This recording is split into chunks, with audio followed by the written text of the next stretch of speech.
One, two, sound. Isang magandang hapon po sa bawat isa. At makibukas po kayo sa akin in Acts chapter 8. And our text for this afternoon, ang babasahin po natin ay mga talata verses 9 hanggang 25. Acts chapter 8 verses 9 to 25. Ganito po ang sinasabi. Babasahin ko po sa wikang Tagalog. Ngunit may isang tao na ang pangalan ay Simon, na noong una ay gumagamit ng salamangka sa lungsod at pinahanga ang mga tao sa Samaria, ang nagsasabing siya'y isang dakila. Silang lahat ay nakinig sa kanya buhat sa pinakaaba hanggang sa pinakadakila na sinasabi, ang taong ito ang kapangyarihan ng Diyos na tinatawag na dakila. Siya ay pinakinggan nila, sapagkat sa loob ng mahabang panahon ay kanyang pinahahanga sila ng kanyang mga salamangka. Ngunit nang naniwala sila kay Felipe na nangaral ng mabuting balita tungkol sa kaharian ng Diyos at sa pangalan ni Hesukristo, sila ay nabautismuhan, mga lalaki at mga babae. Maging si Simon mismo ay naniwala at pagkatapos mabautismuhan, nanatili siyang kasama ni Felipe. Namangha siya nang makakita ng mga tanda at ng mga dakilang himala ang ginawa. Nang mabalitaan ng mga apostol na nasa Jerusalem na tinanggap ng Samaria ang salita ng Diyos, sinugo nila sa kanila sina Pedro at Juan. Ang dalawa ay bumaba at ipinanalangin sila upang kanilang tanggapin ang Espiritu Santo, sapagkat hindi pa ito dumarating sa kanino man sa kanila, kundi sila ay nabautismuhan lamang sa pangalan ng Panginoong Hesukristo. Ipinatong nina Pedro at Juan ang kanilang mga kamay sa kanila at tinanggap na nila ang Espiritu Santo. Nang makita ni Simon na ibinibigay ang Espiritu sa pamamagitan ng pagpapatong ng mga kamay ng mga apostol, sila'y inalok niya ng salapi na sinasabi, bigyan din ninyo ako ng kapangyarihang ito, upang sino mang patungan ko ng aking mga kamay ay tumanggap ng Espiritu Santo. Ngunit sinabi sa kanya ni Pedro, ang iyong salapi mapahamak na kasama mo, sapagkat inakala mong makukuha mo ang kaloob ng Diyos sa pamamagitan ng salapi. Wala kang bahagi ni karapatan man sa bagay na ito, sapagkat ang puso mo ay hindi matuwid sa harapan ng Diyos. Kaya't pagsisihan mo ang kasamaan mong ito, manalangin ka sa Panginoon, at baka sakaling ipatawad sa iyo ang hangarin ng iyong puso. Sapagkat nakikita kong ikaw ay nasa apdo ng kapaitan at nasa gapos ng kasamaan. Sumagot si Simon, ipanalangin ninyo ako sa Panginoon upang wala sa mga sinabi ninyo ang mangyari sa akin. Sina Pedro at Juan, pagkatapos na makapagpatotoo at masabi nila ang salita ng Panginoon, ay bumalik sa Jerusalem na ipinangaral ang ebanghelyo sa maraming nayon ng mga Samaritano. Tayo po'y manalangin. Haming Diyos, haming Ama, tunay nga buksan mo ang iyong salita sa aming kalagitnaan ngayon. Hindi lamang yun, buksan mo rin ang aming mga puso at makita namin ang aming kalalagayan sa iyong harapan. Nawa ay walang sino man, Panginoon, sa bulwagang ito ang maging katulad ng aming nabasa, na bagamat mayroong panlabas na pagsunod, ang kanyang kalooban ay nababalot pa rin, Panginoon, ng kasalanan at pagkaligaw. Tulungan mo kami, Panginoon, at nawa ang banal na Espiritu ang siyang sumama sa amin sa mga oras na ito. Ito po ang aming dalangin sa pangalan ng aming Panginoong Hesukristo. Amen. Si Rosaria Butterfield ay isang profesor sa English and Women's Studies at isa siyang tenured professor, intellectual, but she thought she understood Christianity, ngunit siya ay isang postmodern feminist, pinag-aralan natin kanina, and lesbian. Pero inaaral niya mabuti ang Christianity. And so, marami siyang mga sinusulat critically about Christianity. Pero later on, nung kanyang naging kaibigan ang isang reformed pastor at maging ang asawa nito, sinubukan niya ulit basahin ang Biblia but no longer as a project, Pero tinignan niya ito as a challenge. Kung ito ay mauunawaan niya kagaya nitong kanyang naging kaibigan na pastor. And she later said, ganito ang sinabi niya, I tried to read the Bible the way a critic would read a novel. But it read me. It read me. Siya ang binasa ng Biblia. And eventually, kanyang nakilala ang Panginoong Jesucristo no longer as a symbol of oppression, kasi para sa kanila, itong Christianity is oppressive.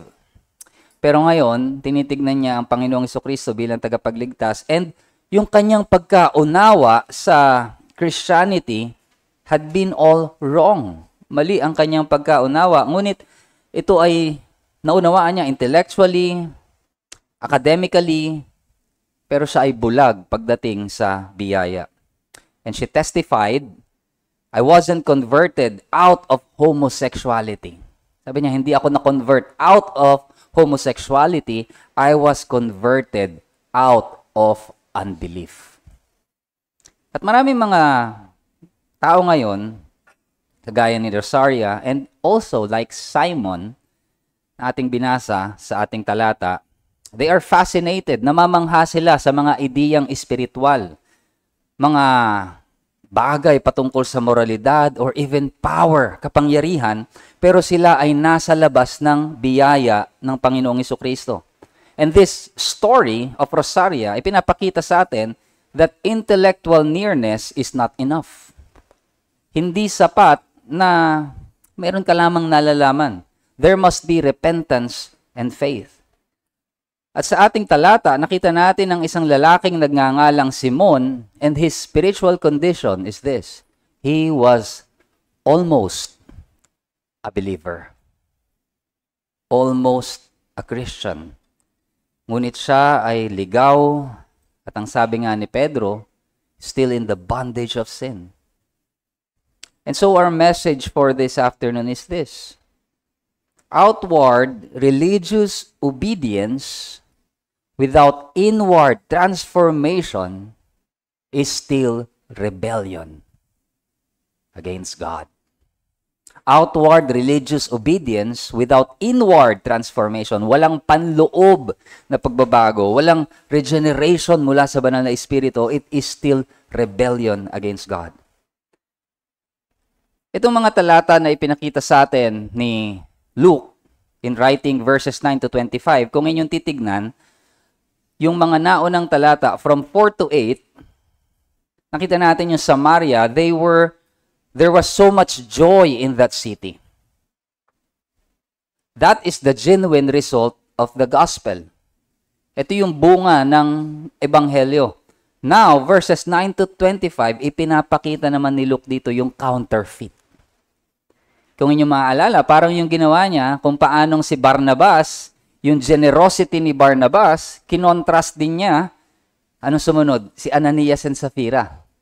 So dito, after niyang i-paint yung fruit ng gospel sa Samaria, now he is painting what counterfeit faith looks like.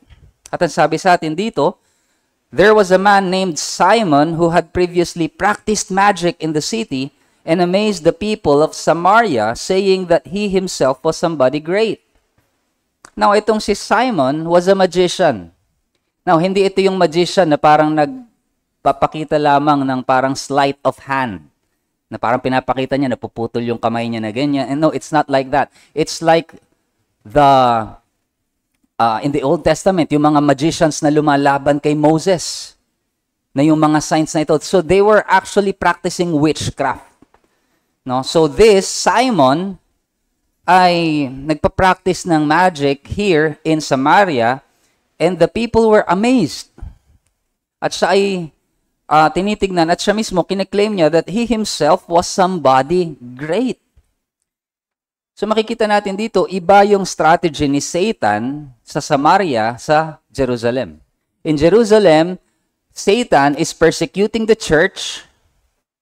Nagkakaroon ng persecution, but here in Samaria, mayroong deception na nangyayari. And a man named Simon, ito ay nakaptivate niya yung mga Samaritans for a long time. Ang sabi, they all paid attention to him from the least to the greatest. Mula sa pinakaaba hanggang sa pinakadakila. So, he was a prominent figure sa mga tao sa Samaria. At ang sabi dito, this man is the power of God that is called great. Siya daw yung kapangyarihan ng Diyos na tinatawag na dakila, great.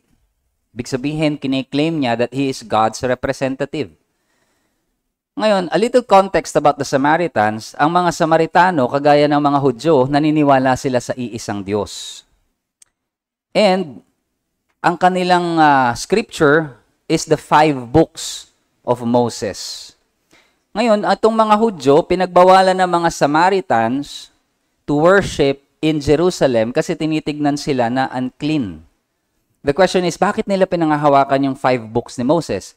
Because going back in the Old Testament history, yung Samaria was the capital ng Israel. Di ba nag-break away yung Jerusalem, Judah, Samaria.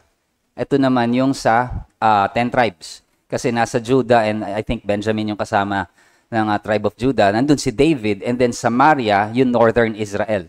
Nung bumagsak ang Samaria, yung Israel, noon sa Assyria, lahat ay na-exile. Ang natira lang doon, lahat ng mga mahihirap na Israelita. At inilagay iba't ibang mga tao from different nations. So, nagkaroon ng interbreeding. So, bagamat yung mga tao doon, tinitignan pa rin nila yung history nila na connected sa Israel, hindi na sila tinitignan na pure. Kaya, hindi na sila, nung na-rebuild yung Jerusalem, na-rebuild yung temple, hindi na sila pinayagan na bumalik. That's why they worship there, dun sa Mount Gerizim. Naalala natin in John chapter 4, yung Samaritan woman, nakausap ng Panginoong Jesucristo, tinanong siya, saan ba mag-worship? Sabi niyo, dyan sa Zion. Kami sa Mount Gerizim. Where do we worship? So, and this is the background. But then, this is also the reason dahil naging naghalo-halo yung mga nations doon, pati yung kanilang religion, halo-halo na rin. So while they also believe in one God, they are, masyado silang malapit sa superstition. That's why, madali din silang naging receptive sa sorcery. Tinignan nila si Simon as God's representative na binigyan ng kapangyarihan. And that influence was immense. Napakalaki ng influence dito ni Simon kasi ang sabi dito, for a long time, he held the people captivated. So, pinapakitaan niya ng magic arts. Ngunit, verses 12 to 13, nakita natin dito na nung nangaral si Philip, when they believed Philip, as he preached the good news about the kingdom of God, they were all baptized, men and women. So, nangaral si Philip, patungkol, sabi dito, good news about the kingdom of God and the name of Jesus Christ. Ginamit ni Luke dito yung term na kingdom of God para i-illustrate at i-stress yung kingship and sovereignty of God in opposition dito sa kapangyarihan ni Satanas that Simon is displaying throughout the city. And the name of Jesus Christ, pinroclaim, diniklara ni Philip ang Panginoong Jesucristo sa mga Samaritans. That name, ibig sabihin yung full revelation of the person of Jesus, Jesus Christ, both His earthly ministry and yung kanyang divine office. So itong mga Samaritano, nung narinig nila ang Ebanghelyo, ito yung isang bagay na hindi kayang ibigay sa kanila ni Simon. In fact, even Simon the magician, he acknowledged na mayroong mas higit na dakila na dumating sa Samaria, mas higit na makapangyarihan kaysa sa kanya ang naririto ngayon. So, nung ang mga tao ay sumunod kay Philip, nagpabautismo sila, naniwala, he also joined the crowd. And he acknowledged a greater, superior power than him. And after his baptism, sabi sa atin, after being baptized, sabi sa verse 13, he continued with Philip. Naging kasama siya dito ni Philip. So he was there. He was with the people of God. He was with the church. Nagpabautismo siya, sumunod siya, nandun siya, nangangaral ang ebanghelyo, kasama siya. Maaring kasama siya sa team ni Philip at this point. He was there. Pero binigyan na kagad tayo dito ni Luke ng clue whether yung bang pananampalataya nitong si Simon ay tunay or hindi at this point. Because we are told by Luke, ang sabi dito, and seeing signs and great miracles performed, he was amazed. Seeing signs and great miracles performed, he was amazed. Ipinakita sa atin ni Luke na ang kadahilanan nitong action ni Simon, the magician, yung kanyang interest ay nandoon sa signs and great miracles na patuloy na ginagawa as the gospel was being preached. He was fascinated. At later on, makikita natin na nanaisin niya, iko-covet niya itong kapangyarihan na ito. But here's the first thing na gusto kong makita natin, mga kapatid. Counterfeit faith clings to the benefits of the gospel, not the Christ of the gospel. They cling to the benefit. Balikan natin saglit yung verses 5 to 6 in this chapter. Tignan natin, i-compare natin to the people of Samaria. Ang sabi doon, Philip went down to the city of Samaria and proclaimed to them Christ, and the crowds with one accord, saan sila tumingin? Paid attention to what was being said by Philip. What was being said by Philip? Not what was being performed. Hindi yung mga miracles, but what was being said by Philip. And ano ba yung sinasabi ni Philip? He is proclaiming Christ. So they were focused on Christ. Pero dito, kay Simon, nakita natin, on the other hand, he was amazed by the signs and great miracles that is being performed in their midst. Sabi sa verse 13. So, nakita natin itong counterfeit faith na ito, itong huwad na pananampalataya, they are only after the gift. Doon lamang sila sa mga gift na katingin, not to the giver. In the person of Simon the magician, makikita natin ito. He is after fame and power. Nare-recognize niya na mayroong mas higit na kapangyarihan sa Samaria ngayon na dumating at siya ay mas mababa, mas mahina, but he is thinking na one way or another, pwede niya itong ma-acquire. He is seeking the benefit.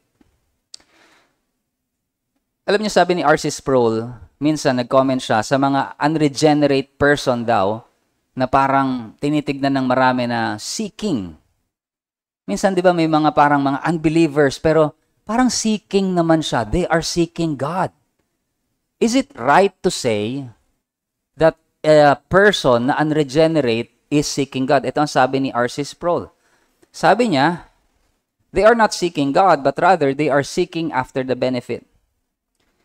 The imagery of Scripture in the unbeliever's case is not that of seeking, but of fleeing.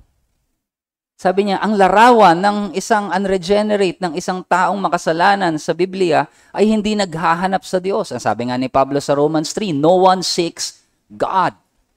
Rather, the picture is they are always fleeing away from God. Sabi, tuloy natin, sabi ni Sproul, the fallen man is a fugitive. He is not seeking after God. And then he quoted Thomas Aquinas at ang sabi niya, the reason we think, ito yung sabi ni Aquinas, the reason we think people are seeking after God, so ito yung dahilan kung bakit natin iniisip na hinahanap nila ang Diyos, when they are not, is that they are desperately and earnestly seeking for those things that only God can give them. Only God can give them. Happiness, meaning, freedom from guilt, peace. All of these benefits that accrue to those who put their faith in Christ. In short, hindi nila hinahanap ang Diyos. They want the benefits of God without God. They want the benefits of God without God. At sa case ni Simon, ang hinahanap niya, was the spiritual power and fame that performs great miracles. Ito'y gusto niya para sa sarili niya for his own fame and glory. Yet, from the outside, makikita natin na parang nagbibigay siya ng larawan ng pagsunod sa panawagan ng Ebanghelyo. He believed and recognized the greater power before him. At siya ay nagpa-bautismo. But here's an application for us. Outward obedience does not guarantee inward transformation. Sumunod sa panlabas itong si Simon at naging siyang kabahagi ng visible church, pero hindi nabago ang kanyang puso. Mas interesado siya sa mga benepisyo na mayroon sa Ebanghelyo rather than Christ of the gospel. So nag-conform siya externally, but his motives were still rooted in pride, self-gain. That is why ang totoong conversion, ito ay hindi nasusukat ng visible participation sa mga spiritual na gawain lamang. Kagaya ng nakita natin, bautismo, church attendance, or even ministry involvement.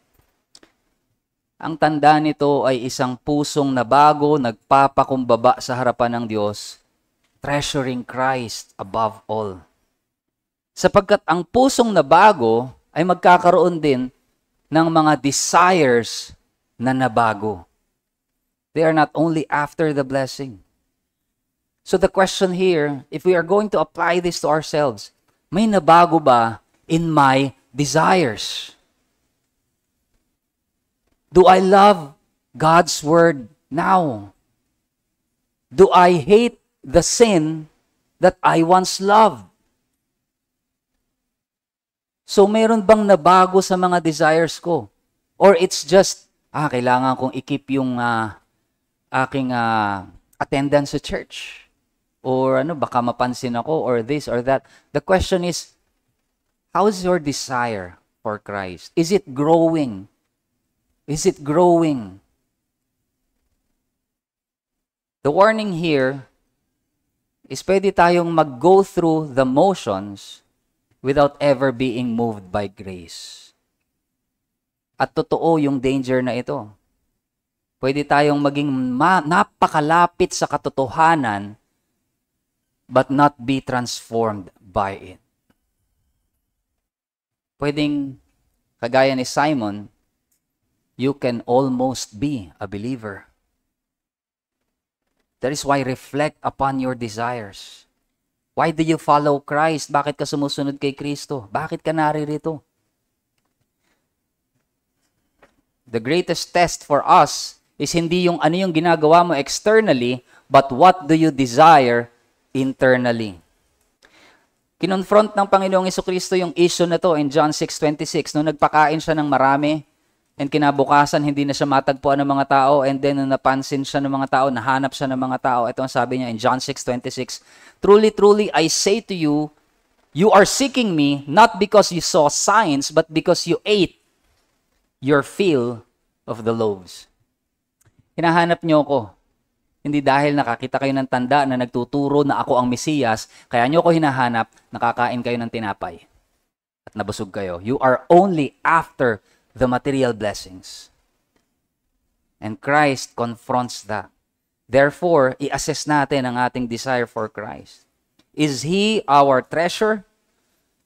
Or kagaya ni Simon, tinitignan natin siya as a tool, a means to an end. Now, in verses 14 to 16, nasabi dito na narinig ng mga apostol sa Jerusalem na ang Samaria ay tinanggap na ang salita ng Diyos, pinadala nila si Peter and si John. Nakakatuwa, si John pa yung pinadala nila kasi si John, kung maaalala ninyo, siya yung nagsabi sa Panginoon na, ano Panginoon, papababaan na ba natin ang apoy itong Samaria nung sila ay tinanggihan noon? But now, he is the one na kasamang pinapadala dito. At ipapanalangin nila ang mga Samaritano that they might receive the Holy Spirit. Now, ang sabi dito sa verse 16, "For he had not yet fallen on any of them, but they had only been baptized in the name of the Lord Jesus." Now, itong mga talatang ito ay maaaring mag-raise up ng mga ilang theological questions na i-address muna natin bago tayo magpatuloy. Because pwedeng isipin na wala bang gift of the Spirit itong si Philip nung nangaral? Ito bang mga Samaritano, when they believed, walang banal na Espiritu? Paano yung regeneration? Di ba? Were they not regenerated when they believed the gospel? Binaptize lang sila? At pagdating ni na Apostol Pedro at ni Apostol Juan, saka lang dumating. Kasi ang sabi dito, they have not yet received the Holy Spirit. Now, pinadala ang mga apostol dito to welcome the Samaritan believers to the Christian church as the official representatives. So, pinadala ang mga apostol, the apostles there were sent by God to signify na sa pamamagitan nila, the Samaritan church are being added, idinadagdag sa Church of God. At ang confirmation na ginawa dito is by sending the Holy Spirit to them as a visible sign, kagaya nung nangyari nang bumuhos ang banal na Espiritu sa Pentecost in Acts chapter 2. So, visible sign. So, they received the Holy Spirit kung paanong tinanggap ito ng mga mananampalataya sa Jerusalem. This way, wala na ngayong distinction sa mga Hudyo sa Samaria at Hudyo sa Jerusalem. They are all in Christ. Hindi ibig sabihin nito na walang banal na espiritu na tinanggap sila nung sila ay nanampalataya. Of course, it was the Holy Spirit that worked in their hearts. It was the Holy Spirit that did the work of regeneration. Pero, mayroong parang official outpouring. Kagaya nung nangyari sa mga believers din in Jerusalem. Para ipakita that there is no separation, distinction sa mga mananampalataya sa Jerusalem at Samaria. Let us remember that this is centuries of animosity. So talagang mayroong wedge between, hindi nila tinatanggap ang isa't isa. Pero dito ay mayroong visible sign na ipinakita para maging confirmation na itong mga Samaritano, they are now also with Christ. Hindi magkakaroon again ng separate church in Samaria ng mga Christians, kagaya na nangyari noon. They are no longer separated. So rather, the praying of the apostles para sa mga Samaritans to receive the Holy Spirit na mayroong mga tanda is God's way of showing everyone, para ipakita sa lahat, that He is including the Samaritans to His church, to His people. Kaya mayroong ganitong pangyayari, which later on, makikita na naman natin sa part naman ni na Cornelius. Again, later on, sa pagsama na ng Gentile. So, Jerusalem, Samaria, ends of the earth. So, nakikita natin, ini-include ng Diyos uti-uti. At ipinapakita niya yung pagbibigay ng banal na espiritu with visible signs. Now, kung ano yung visible signs na yon, hindi nilinaw o ibinigay ng detail dito ni Luke. But what is sure is ito ay mayroong nakikitang tanda. No, hindi natin alam kung ito ay maaaring speaking in tongues, kagaya nung nakikita natin in Acts chapter 2. But here's the thing, nung nakita ito ni Simon, etong speaking in tongues na ito, sabi sa verses 18 to 19, na nung ipinatong ng mga apostol yung kanilang kamay at tinanggap ng mga Samaritano yung banal na espiritu, ang sabi niya, "Give me this power also, so that anyone on whom I lay my hands may receive the Holy Spirit." Nag-offer siya ng pera. Bilhin ko na yan. Give me that power as well. So, Simon, kinovet niya itong kapangyarihan na to para sa kanyang sarili, pero isang bagay ang hindi niya na-realize. Napansin niyo yun? Kasi nung ipinag-pray ng mga apostol, ang mga Samaritans, tinanggap nila ang banal na espiritu. Siya hindi. Wala siyang natanggap. Which is why he's trying to buy it. Hindi niya nakita ito. And this shows us that this is the reason why alam natin that his faith was not genuine. Wala yung tunay na pananampalataya sa kanya sapagkat hindi niya tinanggap ang Espiritu. Rather, he offered to buy this power from the apostles. Gusto niya itong kapangyarihan na to. And remember, he is claiming that he is a man of power. But now, he is asking to buy this higher power from the apostles. As a magician, practitioner, siguro the reason why he is offering money is ganito yung kaparaanan niya kung paano siya nag-o-obtain ng mga magical formulas dun sa ibang magic practitioners in their time. Naalala niyo yun, nangyari nun sa Ephesus, napakaraming scrolls na inoffer, sinunog, and kumbaga parang sa pera natin is milyon. Ibig sabihin, mayroong equivalent yung mga scrolls na yon. So, probably, binibili nila ito, nag-i-invest sila. And which is why, binili niya ito sa mga apostol. He's trying to get this power and also shows na yung intention niya, gusto niya maging leader in Samaritan church na mayroong authority na kapag siya rin ay nagpatong ng kanyang kamay, ay matatanggap din nila ang banal na espiritu. So, gusto niyang i-maintain yung kanyang posisyon sa Samaritan city as someone great. So, parang gusto niyang maging priest doon. So, binibili niya yung banal na espiritu. And in the English word, dito kinuha yung salitang simony.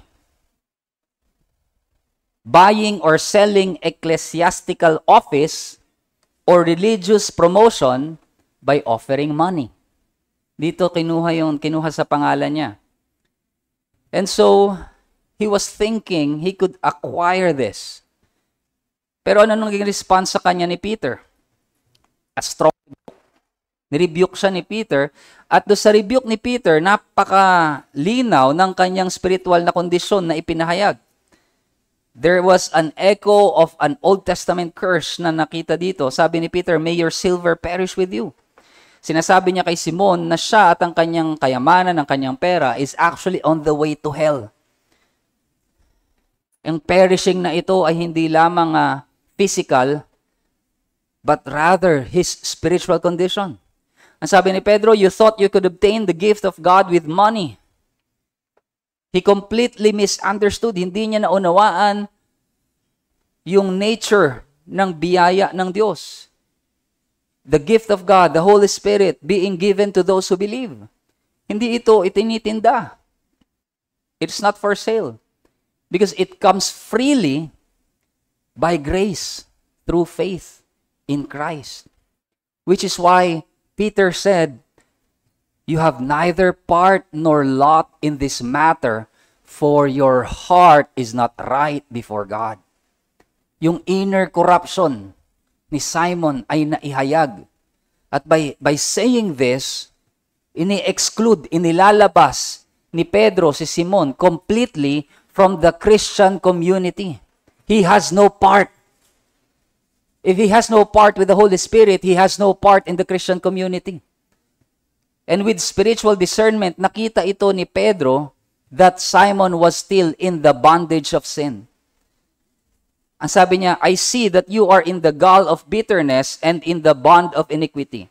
Yung pong gall is a bitter fluid, yung bile. Alam niyo yung lumalabas na, kung kapag minsan ina-acid kayo, ewan ko may mga ina-acid dito, kayo ina-acid, pag lumabas yun galing sa sigmura niyo, mapait siya. And so sabi dito ni Pedro, gall of bitterness, and madalas in the Bible, figuratively, ginagamit ito bilang as poison or inner corruption. Bitterness, it is a metaphor sa isang kasalanan na nakaugat na, resentment, apostasy. So, ang tinutukoy dito ay hindi lamang parang emotional bitterness. Ang tinutukoy dito is spiritual poison. At itong katagang ito ay hindi inimbento ni Pedro. Rather, ginagamit niya yung Old Testament language in Deuteronomy 29:18. Listen to this. Deuteronomy 29:18. "Beware, lest there be among you," ang tinutukoy dito sa mga Israelita, "beware lest there be among you a root bearing poisonous and bitter fruit. Ano yun? One who, when he hears the words of this sworn covenant, kapag narinig niya yung covenant na yon, he will bless himself in his heart, saying, I shall be safe, though I walk in the stubbornness of my heart. Nasa covenant naman ako. Safe ako kahit magmatigas ako sa Diyos. And ito rin yung ginamit dun sa Hebrews 12:15. Beware lest there be a root of bitterness among your midst. Ang dinidescribe dito ay isang tao who is outwardly, panlabas, belonging to God, pero deep inside is rebelling and nililid niya yung iba astray. Para siyang poison in the covenant community. He is like a poison in the church. At ito yung point na sinasabi ni Pedro kay Simon.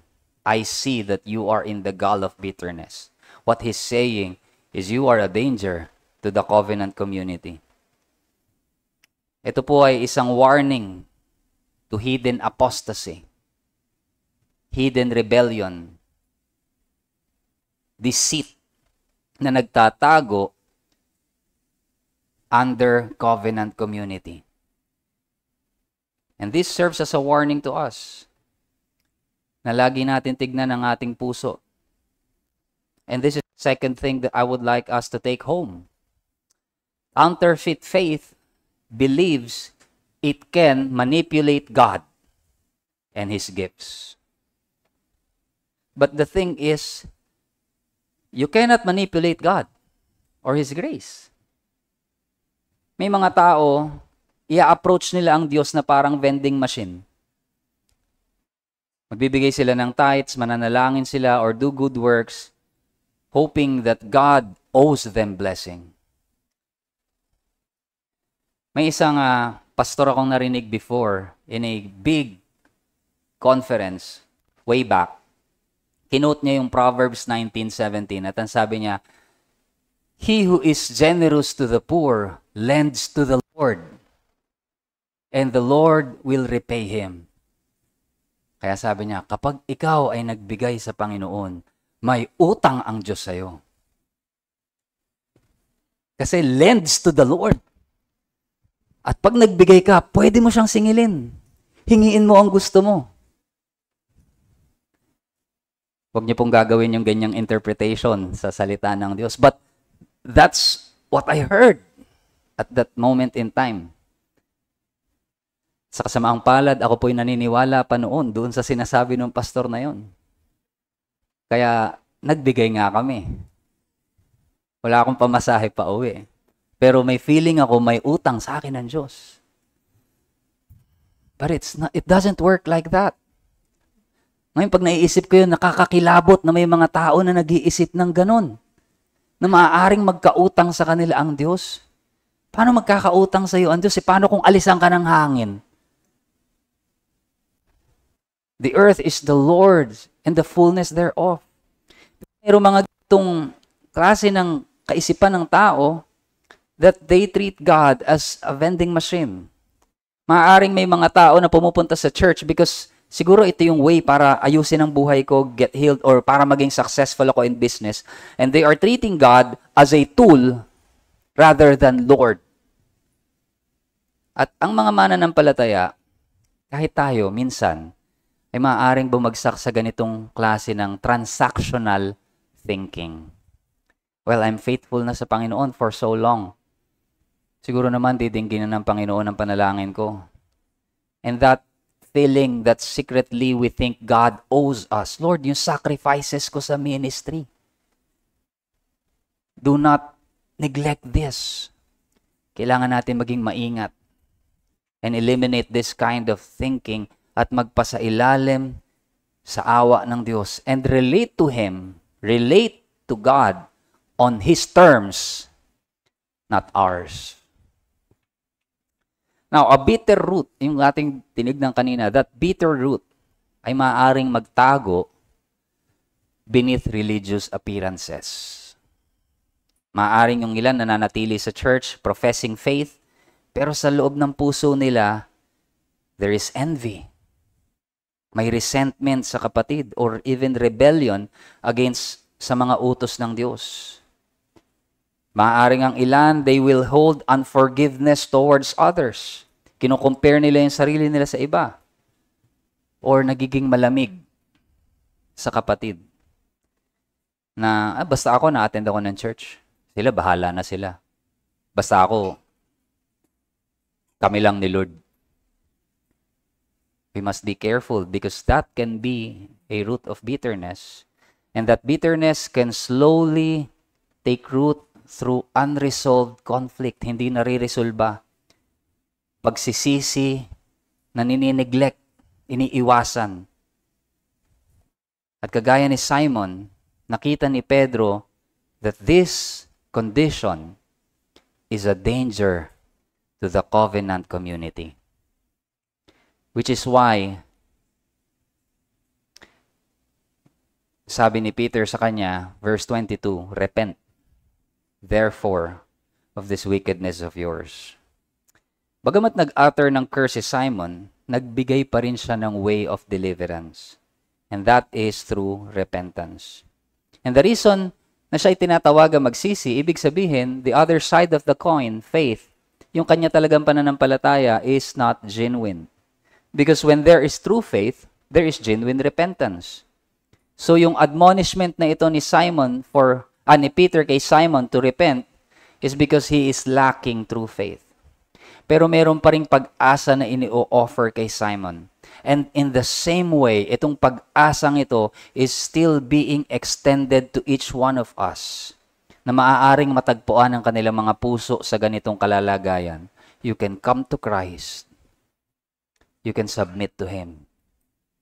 Repent if you are only after the gifts of God and not Himself. Repent if you are trying na bilhin ng Diyos with your efforts, with your prayers and sacrifices. Dalhin mo ang iyong puso under God's terms and look for mercy. But I want you to think about this. Si Ananias and Sapphira, they blasphemed the Holy Spirit, they offended the Spirit, and they had immediate judgment. Simon offended the Spirit as well. But why was he given hope? What was the difference? Well, kung babalikan natin yung Acts 5, maalala natin ng accusation ni Peter kay Ananias and Sapphira, why have you conspired to lie against God, against the Holy Spirit? They offended the Holy Spirit willingly, knowingly. They conspired. But Simon, on the other hand, ay mayroong distorted understanding kung sino ang Diyos at ang banal na Espiritu. He sinned out of ignorance. And this is why, bagamat he offended the Spirit, hindi siya tunay na mananampalataya. He has a distorted view of God. Hindi kagad siya nabigyan ng judgment at that moment. Why? Because God is patient with the ignorant. But ignorance is not innocence. Pero ang sabi ng Acts 17:30, sabi ni Apostle Pablo, the times of ignorance, God overlooked. Napaka-patient ng Panginoon. But now He commands all people everywhere to repent. Tinatawagan ng Diyos ang mga tao sa pagsisisi. So this time, if you now understand and realize kung sino ang Diyos, you are no longer ignorant. God is calling you to repent. At nakita natin in verse 24, Simon responded to Peter's rebuke. Well, magkakaiba ang mga commentators dito. They have different perspective whether kung ang pagsisisi ni Simon is genuine or only out of fear. Si John Calvin, for him, genuine yung repentance na ito ni Simon because nag-submit siya doon sa sinabi ng mga apostol and he asked for mercy. But then, other commentators are saying na ito ay tugon niya as self-preservation and out of fear. Pero hindi yun ang nilinaw sa atin ni Luke. So, if it was out of fear, pinapakita lamang nito that false faith reacts only to protect itself. Ngunit kung ito ay tunay, it shows us that even counterfeit faith can be confronted and redeemed by God's mercy. Pero hindi nilinaw sa atin ito ni Luke. We don't know what happened afterwards with Simon, pero tinututok ni Lucas ang ating paningin in verse 25 kung paanong ang ebanghelyo ay patuloy na lumago sa Samaria, and this man who claims to be powerful is now under the truth of the gospel of Him who is all powerful. Nawa, suriin natin ang ating mga puso, mga kapatid, sa ating kalalagayan in light of this truth na ating napakinggan. Alam niyo po si John Wesley, the founder of Methodism, and I know most of us are familiar with him. Isa siyang misyonaryo sa Amerika. Nangaral siya, nagturo siya, and outwardly, namuhay siya as a devout Christian.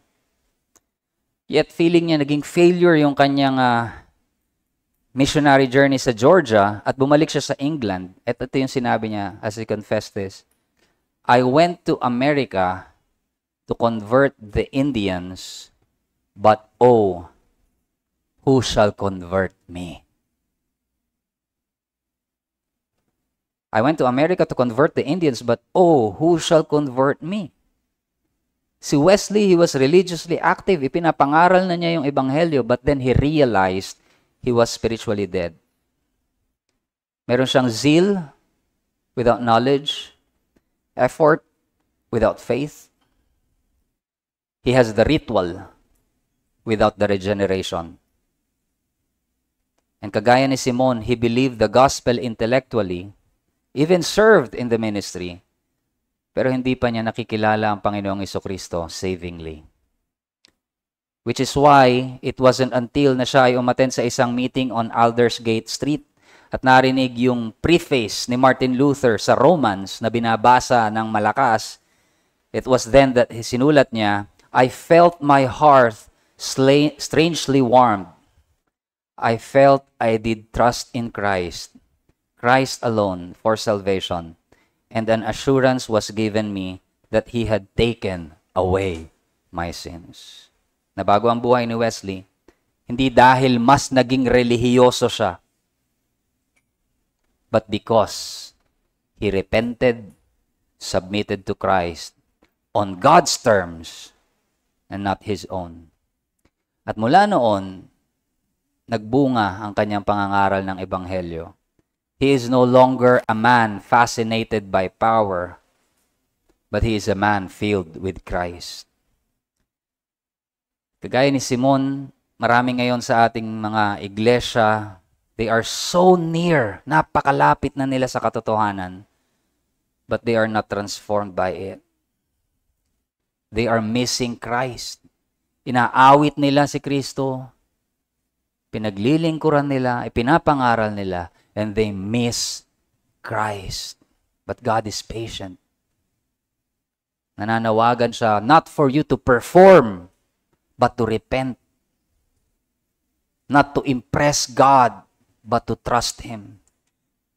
And if you see now, kung nakikita mo, kung mayroon man dito na nakikita mo na ang iyong pananampalataya ay parang panlabas lamang, and yet your heart is far from Christ, then today is the day to come. Hindi para bilhin kaligtasang ito by our efforts, no. But with a broken and contrite heart. Isang mababang puso na nagsisisi.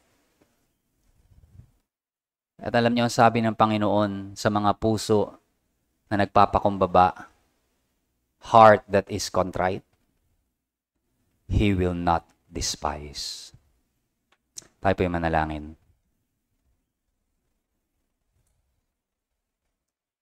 Tunay nga aming Diyos, ang iyong salita ay matalas.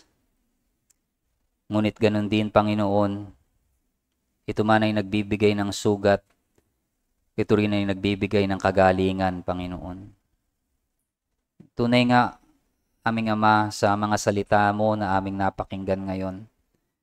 Nawa ito ay maging salamin, Panginoon, sa aming tunay na kalalagayan sa iyong harapan at makita namin ang tamang pagtugon na nararapat sa bawat isa sa amin.